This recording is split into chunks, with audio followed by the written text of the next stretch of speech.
Hey, what is up guys? My name is Oleg, this is Bonita Applebaum. Welcome back to the channel. In today's video I'm going to do a full review of Invicta Pro Diver, reference number 8926. I purchased this watch over a month ago. I did an unboxing video.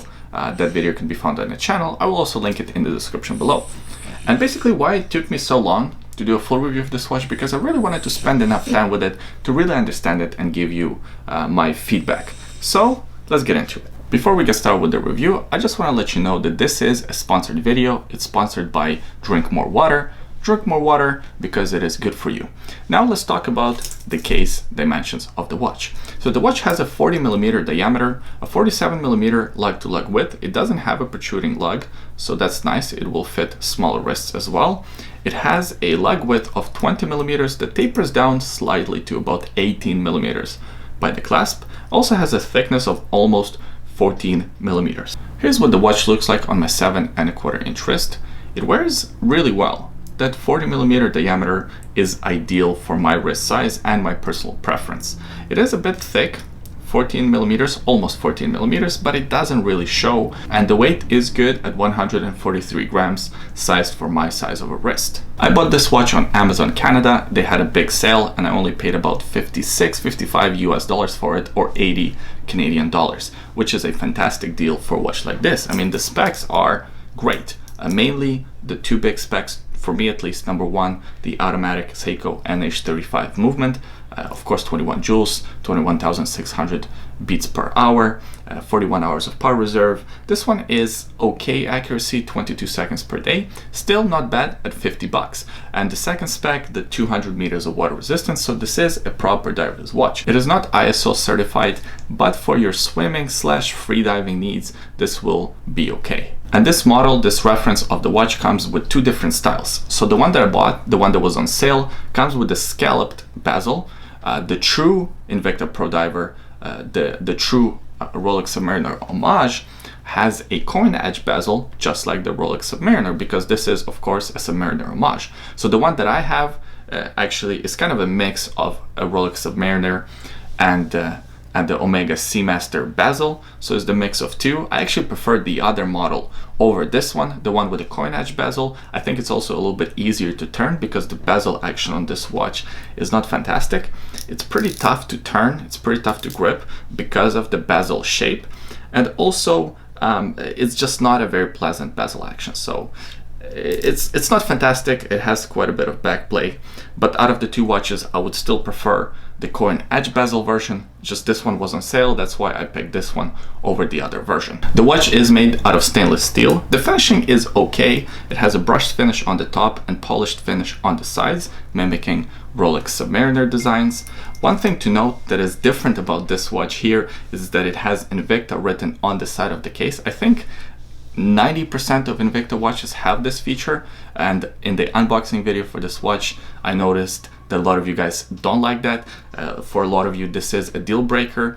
For me it doesn't bother me that much, but I don't like it. On the opposite side of the engraving, at the 3 o'clock position, we have a crown. Crown is signed and it is a screw down crown, helping with the 200 meters of water resistance. The crown action is actually pretty good, no complaints there at all. At the back we have a screw down case back with some writing there, 200 meters of water resistance, automatic movement, you know, the rest of it. But it is a see-through case back displaying that Seiko NH35 movement. And what's interesting about this particular movement is that it has a custom rotor, the yellow rotor, as all Invicta watches do. The crystal on the watch is not a sapphire crystal or anything. Again, under $100 you don't really expect a sapphire crystal. It is just a mineral crystal. It does have this Cyclops at the 3 o'clock position. The magnification of Cyclops is actually pretty good. It's not quite the same as the Rolex 2.5 times as it's supposed to be, but it's not bad. Actually, if you have hard time seeing the small date on the dials, I think that magnification helps quite a bit. And also this magnification is a bit of a controversial point. Some people love it, some people hate it. I actually like it. I don't think it looks bad. I think it looks pretty good on this watch. Dial design of the watch is very reminiscent to Rolex Submariner watches. We have Invicta logo by the 12 o'clock position. Notice that the hour markings are actually smaller than the new Rolex Submariner models would have. The lume is pretty good. Here's a lume shot on the screen. I think the lume is pretty spotty on these watches. Some have good lume, some have bad lume. It's a hit or miss. I think this one here has a pretty good lume. It's not outstanding or anything, but it's alright for a watch under $100. The set of hands is somewhat traditional. The hours and the minute hand are very reminiscent of Rolex watches. However, the seconds hand does have that counterweight of Invicta logo. Not really my cup of tea. I don't like it, but that's just a personal preference. By the 6 o'clock position, we have a whole bunch of writing there, 4 lines of writing. I think that's a little bit too much. I think 3 lines is perfect. I think 2 lines is perfect, 3 lines is max, and 4 lines is a little bit too much. Again, just a personal preference. This Invicta Pro Diver comes on a stainless steel bracelet, and the bracelet, I think, is where a lot of the problems lie. Let's talk about the positives first, and then I'll talk about the negatives. So there are a few positives.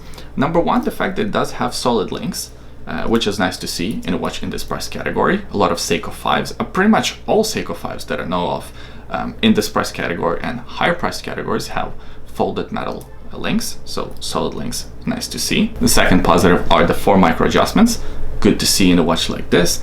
The third positive is something that I've actually never seen on any other watch ever, and it's the fact that every single one of these links is stamped with Invicta logo. That's pretty cool. You gotta admit, that's pretty cool. They take so much pride in their bracelet, which they probably shouldn't, but they take so much pride in it that they actually stamp every single link. Never seen that before. I don't know why, but I really, really like it. The fourth positive of the bracelet actually are these first links. So the first links don't have this protrusion going on as a lot of Rolex Submariner homage watches do. So Invicta got this right. There's absolutely no protruding on the first links. Really good positive.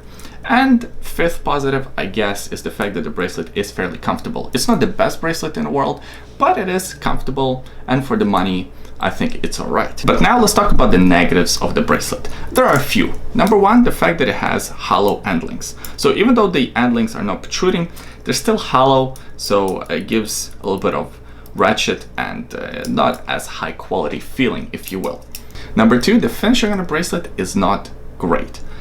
In fact, if you look at the difference between the finishing on the watch and the bracelet, it almost looks like the bracelet came from a totally different watch, even though it came with this timepiece. And number three, the fact that it only has a pressed metal clasp.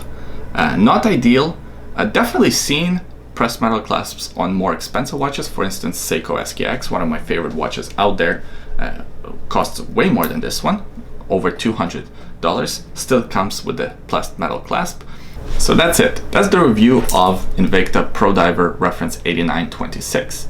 Not a perfect watch by any means, but I think for under $100, especially this one for about $50 with 200 meters of water resistance and a reliable automatic movement, this is a really good value for money proposition.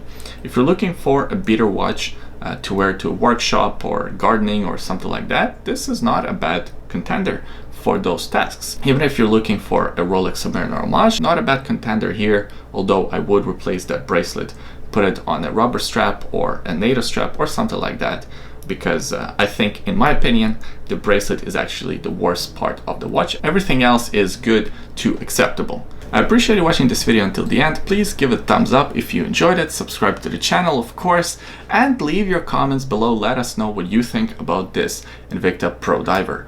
Do you have one in your collection? Would you recommend somebody else get one? Do you have positive stories, negative stories with it? Leave all those thoughts below.